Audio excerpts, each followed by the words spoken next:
Got a comment on the most recent video on the J Talks Art channel, which dealt with autism spectrum disorders. And it was from somebody named Jugend, who was saying that they recalled me making a lengthy video where I said I was not autistic and asked if I was diagnosed recently. So, uh, Jugend, I'm answering your question over here because I don't want that channel to be privy to any kind of controversy at all, and certainly because I don't appreciate having my credibility challenged in that manner. If indeed that's what you were doing, because there is a very disturbing game that people play on the internet. One that I myself admit to having played extensively, and am probably working off a tremendous amount of karma.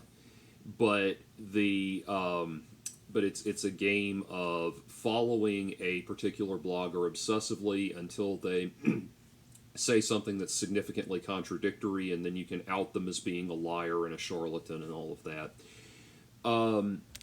And I don't know if that's what you were doing or if you were sincerely just asking, but in any event, to answer your question, I was diagnosed in 2003 at the Dawsett Clinic for Autism Research in Birmingham, Alabama.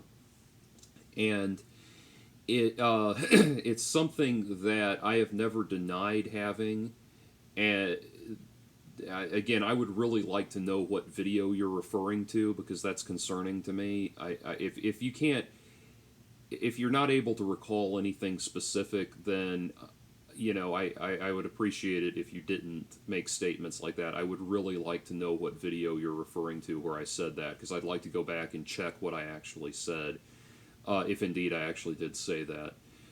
But anyway, no, I was diagnosed in 2003. It is now, one thing I will tell you is that I did see a therapist in the mid to late part of the first decade of this century, who said that who she doubted the diagnosis, or at least the significance of the diagnosis.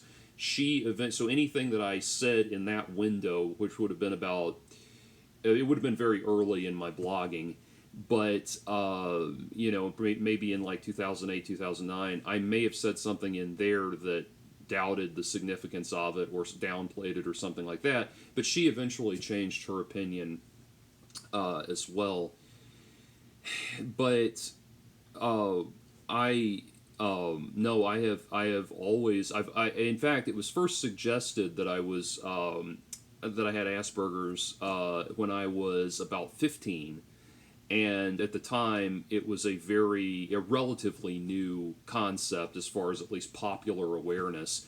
And my parents and I were suspicious of that, just because when something enters popular diet, it's like when Ritalin became popular. When something enters the popular medical field, there's kind of a rush to put everybody on it or diagnose everybody with it. And so we were suspicious of that. But years later, when I was 20, we revisited. Actually, yeah, it would have been about 14, 15. I'm trying to recall when there was a doctor who suggested it, a medical doctor, about that time. But it would have been about 14, 15. Then about 5 years later in college, when I was 20, I was formally diagnosed, without going into detail, just because there were some social difficulties I was having that was making it kind of obvious that something was amiss. And so then we revisited the possibility, and got a formal diagnosis. But in any event, I hope that answers your question. I took your comment off the original video just because I didn't want I don't want to have like controversy of any kind on that channel, and also because I'm trying not to engage in the comments sections on that channel. So anyway, take care.